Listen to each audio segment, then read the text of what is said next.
Hi friends, evening ఏదన్నా snack తినాలనిపించినప్పుడు ఇప్పుడు నేను వీడియో క్లిప్లో చూపిస్తున్న 3 మినిట్స్ ఇన్స్టెంట్ పాప్కార్న్ అన్ని ఫ్లేవర్స్లో అందరూ ట్రై చేసే ఉంటారు. ఇలా ఇన్స్టెంట్ ప్యాక్స్తో కాకుండా కార్న్ కెర్నల్స్తో ఎప్పుడైనా ఇన్స్టెంట్ పాప్కార్న్ ట్రై చేశారా? పచ్చి సీడ్స్ అయితే మెత్తగా ఉంటాయి, ఎండిపోయిన సీడ్స్ కాబట్టి సౌండ్ చూడండి ఎంత హార్డ్గా వస్తుందో. ఇలా బాగా ఎండిన సీడ్స్తోనే పర్ఫెక్ట్గా పాప్కార్న్ చేయొచ్చు.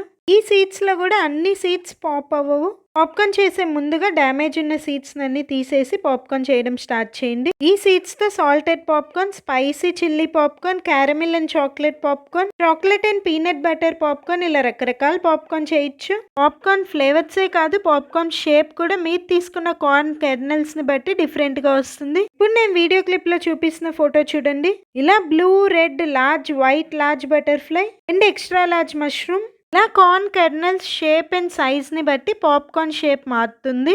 ఇంట్లో రెగ్యులర్గా ఈ కార్న్ కెర్నల్స్తో regular popcorn and caramel popcorn ఎలా చేయాలో నెక్స్ట్ షార్ట్ వీడియోస్లో చూపిస్తాను, అస్సలు మిస్ అవ్వకుండా చూడండి. మరి వీడియో నచ్చితే ప్లీజ్ ఒక లైక్ చేసి మన ఛానల్ తప్పకుండా సబ్స్క్రైబ్ చేయండి.